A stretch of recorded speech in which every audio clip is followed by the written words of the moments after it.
To the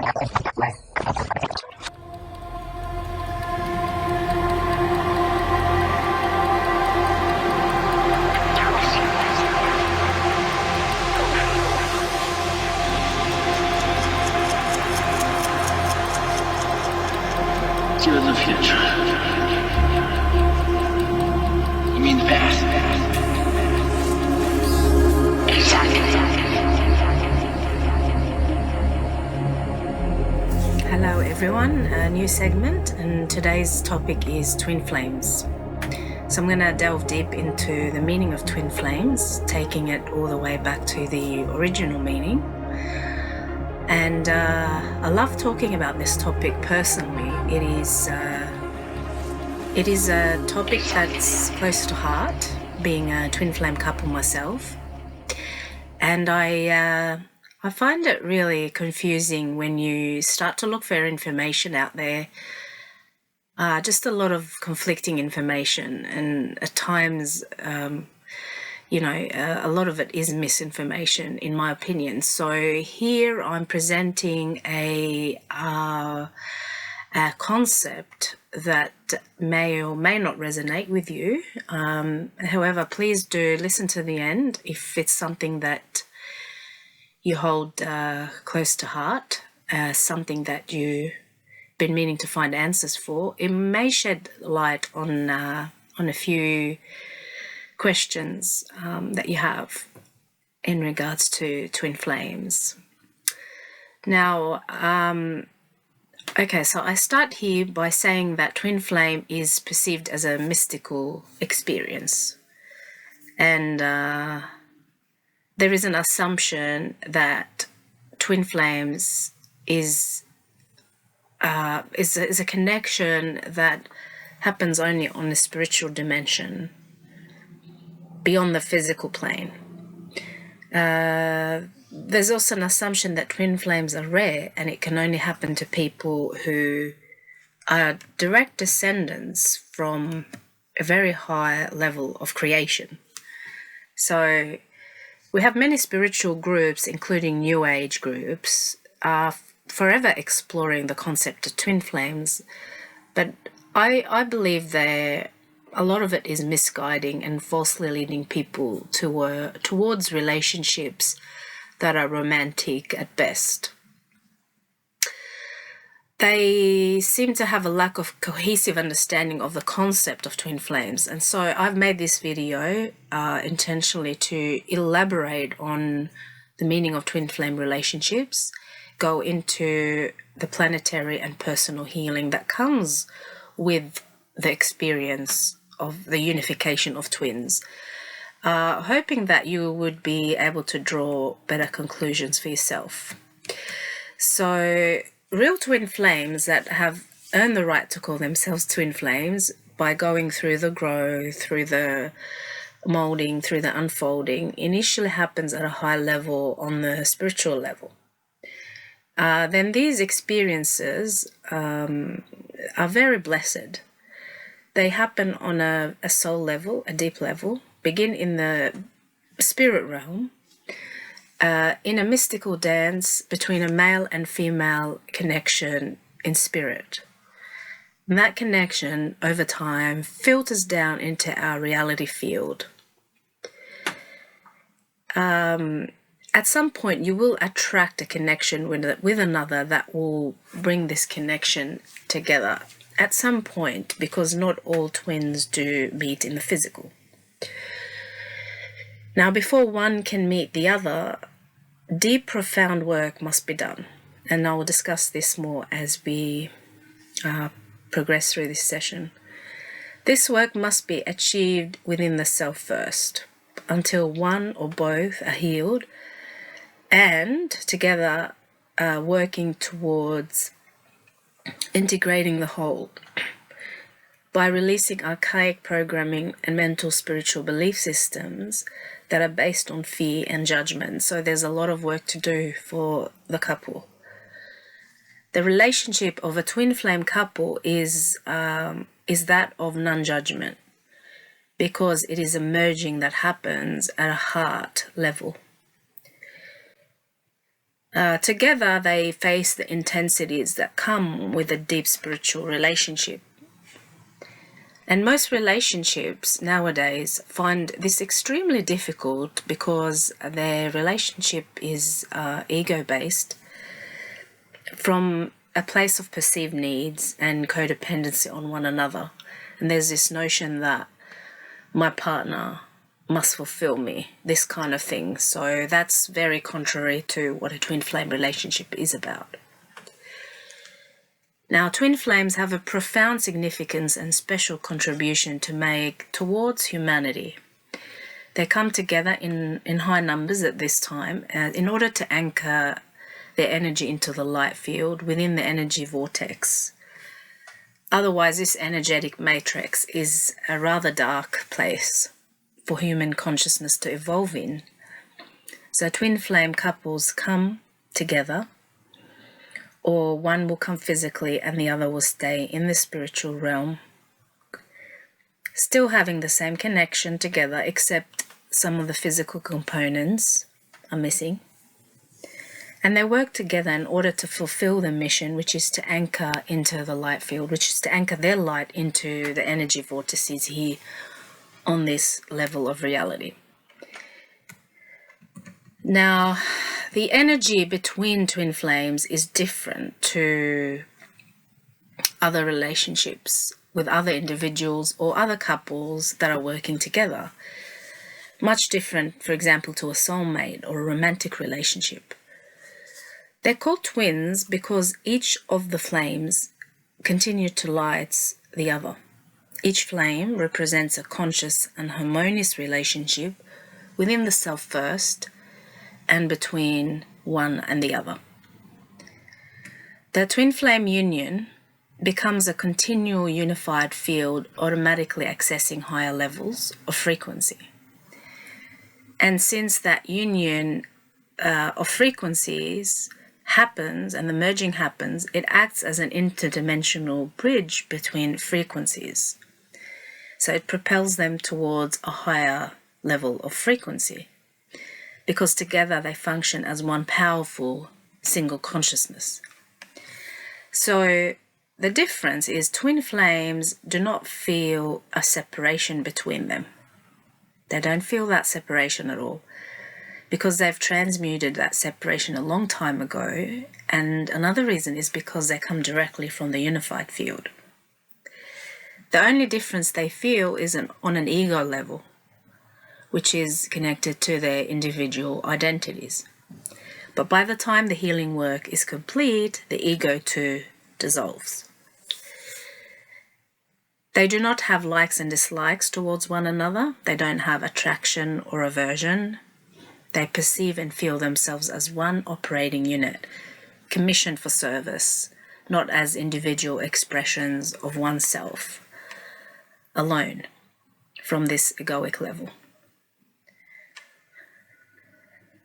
Twin flames is a spiritual experience that, when it's realized, it will push and challenge. It will turn you upside down, inside out. For this unification to happen, the concept of who you are as an individual person must dissolve first. As you begin to realize the individuation is an experience or a vibratory state of existence that cannot be complete without your counterpart, divine counterpart. And when the two meet, there's a euphoria that happens. Even before they meet, there are signs and synchronicities that bring them together in that connection. And that these synchronicities and this sequence of events will pull the two together and lead them to one another. So you will never ever be lost or forever lost from your twin flame. You will always be driven towards one another if you are true twin flames. Now, when the twin flames come together, challenges begin. But these challenges are all put in that specific order as manifestation of your soul expression and needs in order to fulfill the highest spiritual order of that union.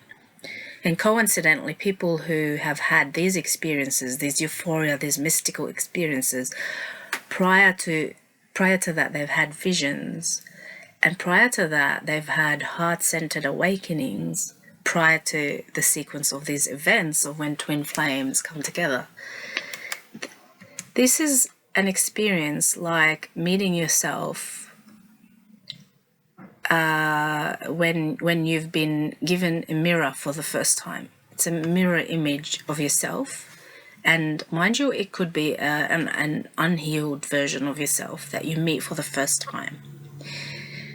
And not everyone is prepared to and willing to partake in that experience. So some people, they have twins, but they don't want to meet their twins because of the fact that it comes with its own set of challenges and difficulties. For a twin flame to come together, there must be a heart-centered awakening. That is a must, because they come together at that level of frequency, at the heart level, and not at the egoic identity level. So there's a heart-centered awakening at the heart of the Creator itself. When you begin to awaken your heart, you begin to emanate this unconditional love frequency. And there begins a dissolution of all that is not you, that is not innately you. That's something that can be very difficult for a lot of people, to let go of the parts of themselves that are not who they are. At that particular point of when the heart opens, a frequency of the individual begins to rise to meet the frequency of the twin at a specific time. So if there is a soul agreement to meet at a specific time, then one is put through a set of events and challenges and transmutations in order to integrate a certain frequency to match that of the twin that is running on the higher frequency. And so people having difficulty letting go of their individuation and the old concept of who they are find it really difficult to unite with their twin flame, because twin flame relationships demands meeting at the heart center within this multidimensional framework and not at the manifest identity ego level. Twin flame couples have very unique abilities that they share amongst themselves. One of those is telepathic communication. That's an ability they share through their soul extension. Set in its highest vibration, in its purest levels, and makes its way down to the manifest reality to anchor certain energies, to advance and bio-regenerate the human template and genetic reversals. They come into this manifest reality in order to anchor certain energies, in order to be of service and help advance and bio-regenerate the human template and dissolve all genetical reversals and mutations.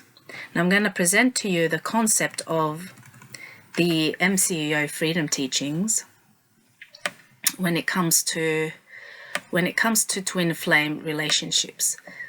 So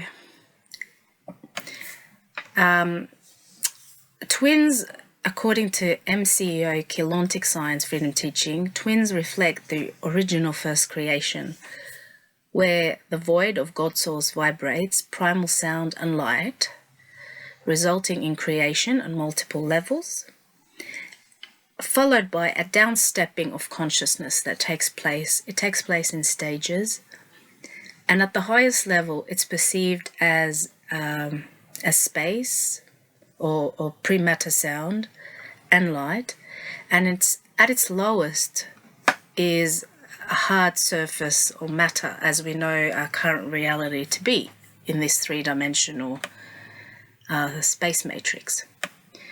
Now, from the highest form, two energies were created, the masculine and the other is the feminine. The masculine is the primal light field, or the electrical push force, and the feminine is the primal sound, or the magnetic pull force. So note these two words, masculine, feminine, and respectively the electric and magnetic. Both in harmonic state create an electromagnetic field that runs through and makes up the whole field of living matter around and within us, the electromagnetic field. Twin flames are the one unit of all these levels from the highest to the lowest. They share the same frequency, they share the same encryption and energetic signature. In their highest manifestation, they're not separated, but when they manifest at the lower densities, they are separated into bodies. So in effect, all of us have twins, as we are all a part of this natural creation of God's source, made into the identical image of the original God source, manifesting as divine masculine, divine feminine principles, or electric, magnetic, particle, and antiparticle. Now, because of that separation that took place when this original unit of creation downstepped and projected its consciousness into the hologram, twins became separated. This separation is experienced here on the physical as a longing, as pain, as an aching for a unification with the other, with the counterpart. And what it is really at its base is a longing for God's source and a longing to return back to original place whence it came before the separation took place. So we're going to get a little more technical now, and because I want to go into the particle formations of the original unit of consciousness that makes up the twin flame. This way I'm going to give you a few more ideas and concepts about separation and reunification. We're talking here about an elaborate and a cleverly designed anatomy, and in this vast and intelligent cosmos, as within our bodies and every structure of ourselves, as within, so without, as above, so below. Now, speaking in chronological we have 3 particle units, one masculine, one feminine, and the third is the unified particle. And we have the 3 masculine, feminine, and the middle, and these 3 come together and they form a particle unit. And these form particle units form a kelon particle. Kelon particles then come together and become something else. So kelon particles, their significance is they hold the scalar wave pattern and fixed point of tonal frequency. In other words, they hold a unique encryption. So it's that first unit of consciousness that holds a masculine and feminine, and the unification of the two, the third. And so that becomes a kelon, and that kelon holds a scalar wave pattern and a special unique encryption of its own. Now, these kelon particles form groups. They become kelon codes, which when put together they are geometrical crystalline template and blueprint. It's made from sound and primal light, primal sound, or prematter sound and prematter light, upon which all of creation is going to be built on. So it's a template that forms the it's a master template that is used to as a blueprint for all of creation.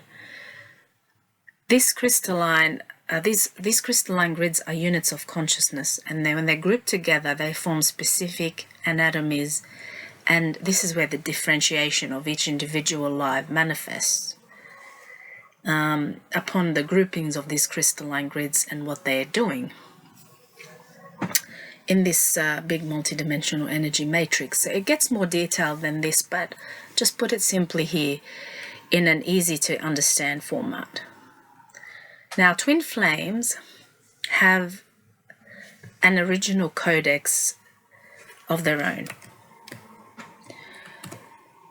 Their union takes place when one unit of vibrational frequency meets with its identical unit of vibrational frequency. When that encryption knows itself in another or recognizes itself in another, that's when they meet. And this is all orchestrated by a divine aspect that inherently exists within their original makeup, which they manifest into the greater reality. So they soul merge on a higher level, and they decide on their merging in the physical with a special set of circumstances to be met and conditions to be met, and then they come together. So it's orchestrated by a divine order. If both twins on a soul level want to meet up, they will meet up, and nothing can get in their way. So twin flames are sealed in fate, so to speak. They share the same soul essence, and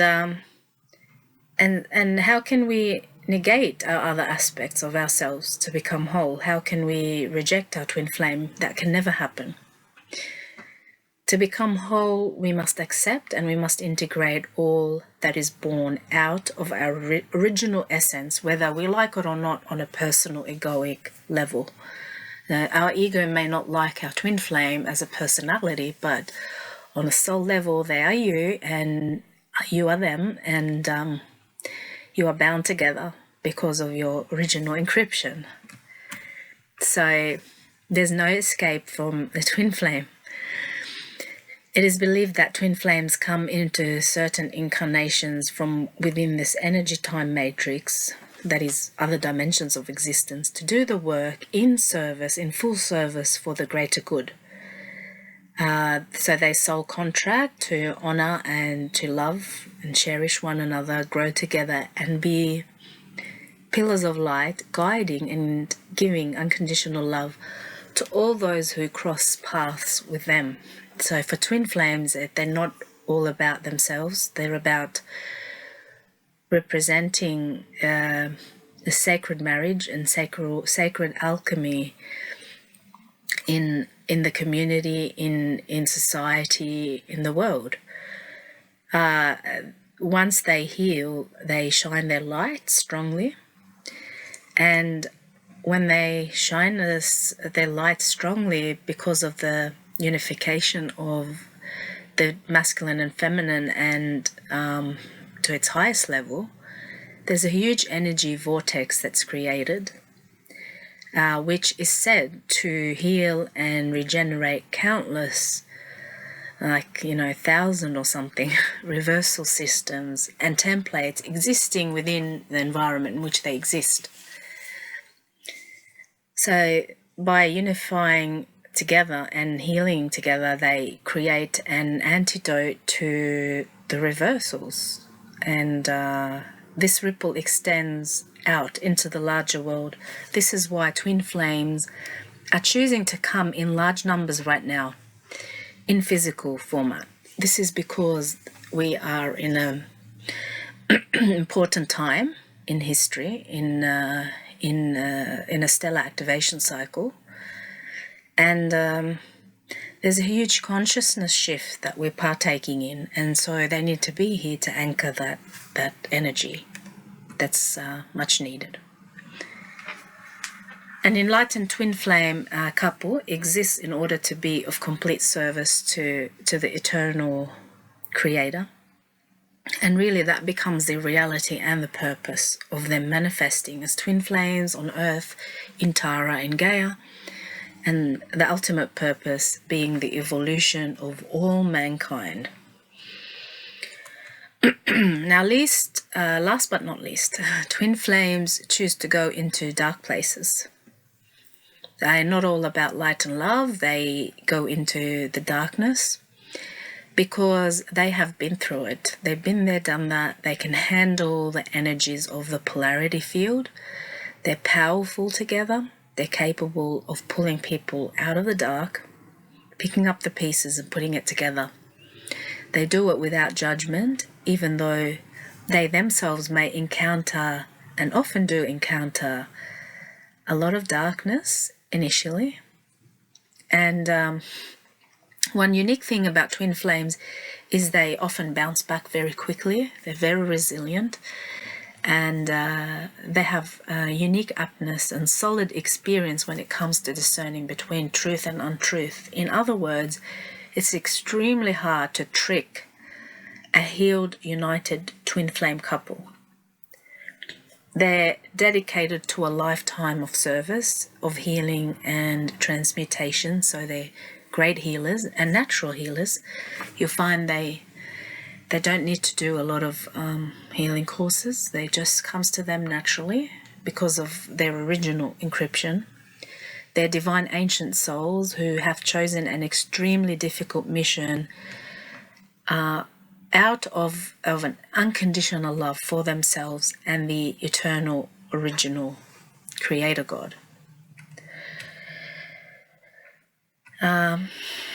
My twin flame, Matt, has summarized twin flame relationship components and characteristics, which I will name a few, about 5 or 6. Okay, so what sort of characteristics around a twin flame relationship, and what does a twin flame relationship look like? So twin flame relationships, they tend to balance each other out. So you'll see that their togetherness is a highlight. They're practical and spiritual. One of them might be oriented towards doing practical things, and the counterpart could be more theoretical. For instance, one might be hands-on, the other hands-off. One might be physical, the other might be more mentally active, or one might be logical and the other emotional. The minds of a twin flame couple, when they come together, it shows you a complete picture of some sort. So think of a work of art. One of them would just construct the shapes and constructs and lines and everything, while the other will complete it with colors, and it becomes a complete work of art. Number 2, before the twin flame union happens, it is very common, very, very common for both or one at least to experience synchronicities, deja vu, visions of their divine counterpart. Sometimes they have the same experiences while they are apart or before they meet, and many times these visions are in dream state. They dream about each other before they come together in the physical. 3, twin flames change their lives and each other's profoundly. You'll see that when twin flames come together, or when you and your twin flame come together, the relationship shifts instantly. It becomes more about growth and awakening to the next level, one activation after the next.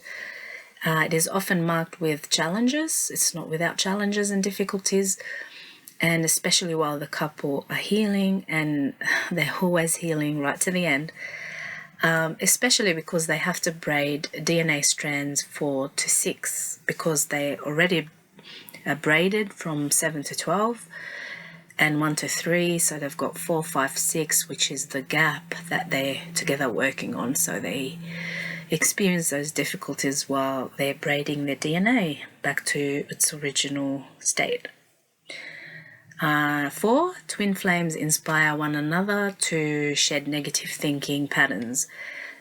They will dismantle the archaic way of thinking, old belief systems in each other. And although more often than not, they're Blu-ray indigo souls who are born with an awakened third eye already, an active third eye at birth, which means their intuitive faculty is very high, which means they're usually past the disillusionment and systematic programming by the age of 12 or even earlier than that. You will find that twin flames have many failed relationships before they meet each other, or have many narcissistic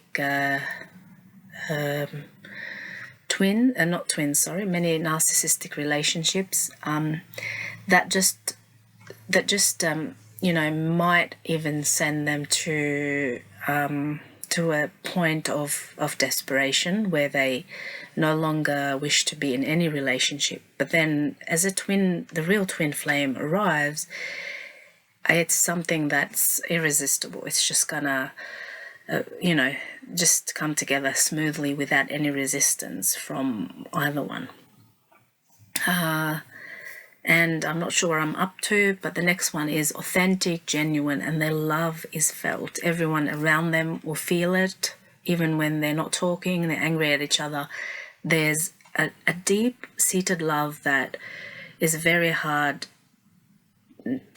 not to notice. There's no denial. It's as solid as an ancient rock that's never succumbed to withering and destruction, no matter the conditions that try and break it down.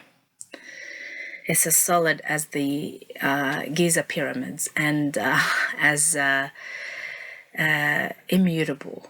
It's the original codex of God Creator and the first manifestation. So how can it be anything other than that? And finally, their love for one another is beyond lust and primal needs. They're not codependent. They may be at the start while they're learning about each other's differences, and especially if there are kids involved, like in our case, we had to be codependent a little bit, so in order not to cause any disruption in the kids' lives. And but really there is no codependency. They're evolved beings, and here on a sacred mission, their love is a gift to themselves, to all those around them, and ultimately for the world. For they share that love once they realize it, once they realize who they are and what they are, and they will share all their gifts, and they will share that love with utmost devotion and sincerity.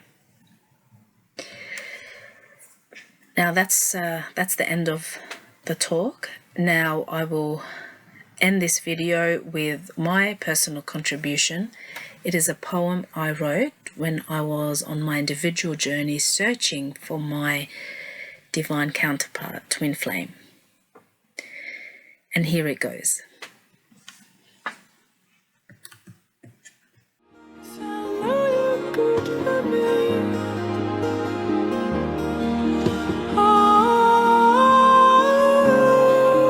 This feeling inside me, oh, it sends me sky high.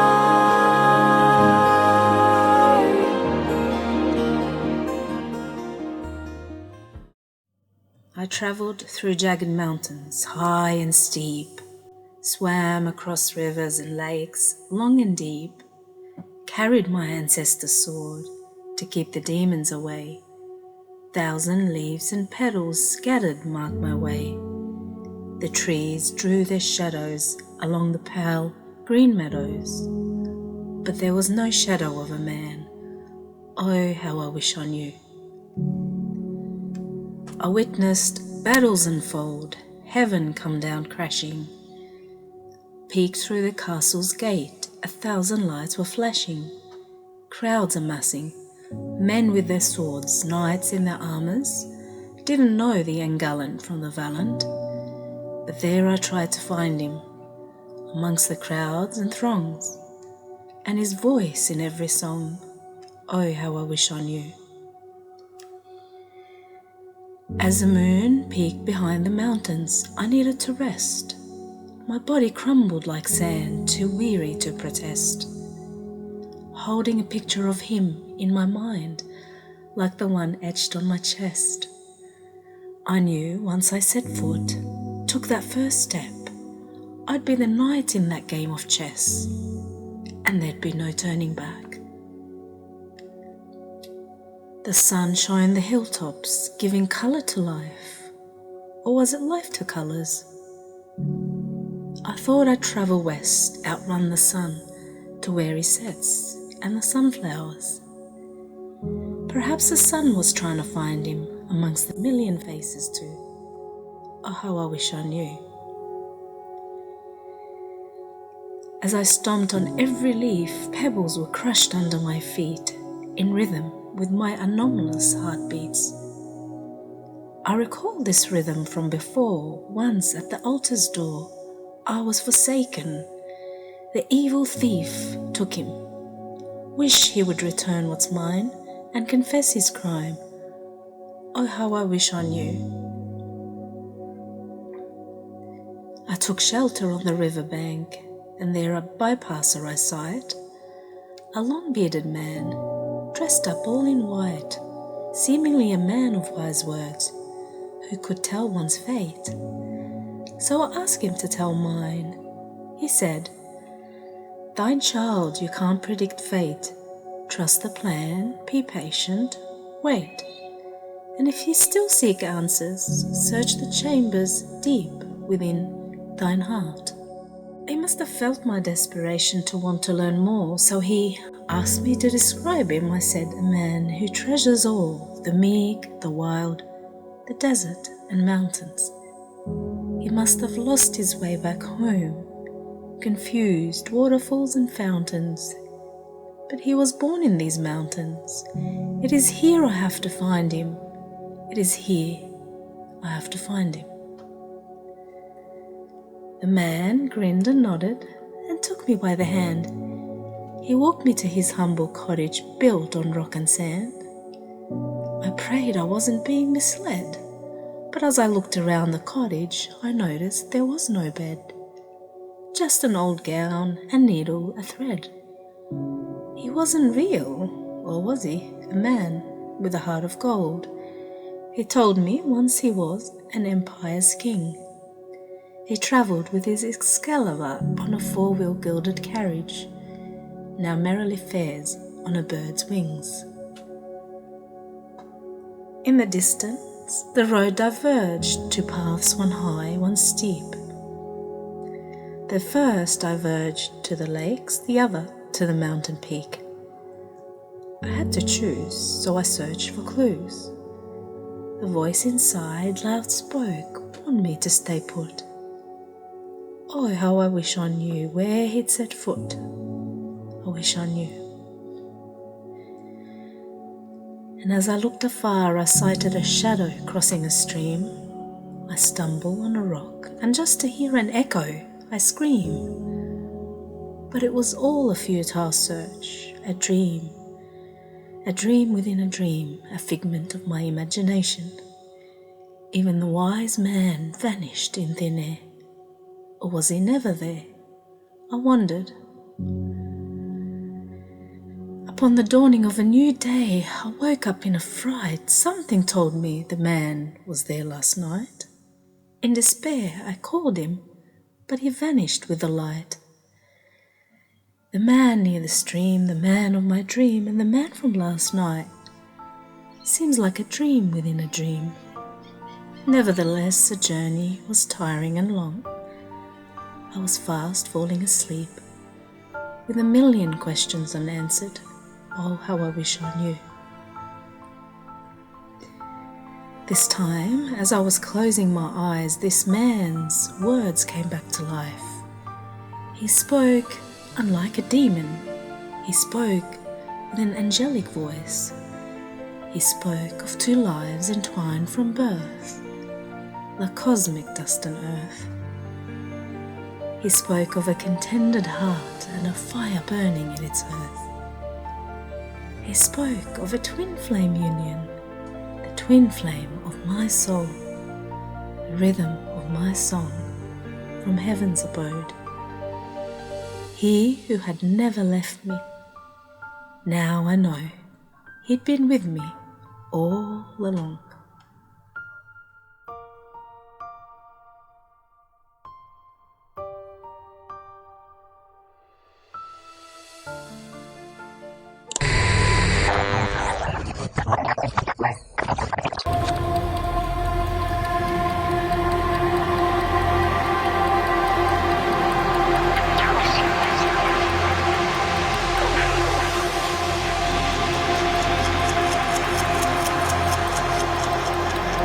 To the future.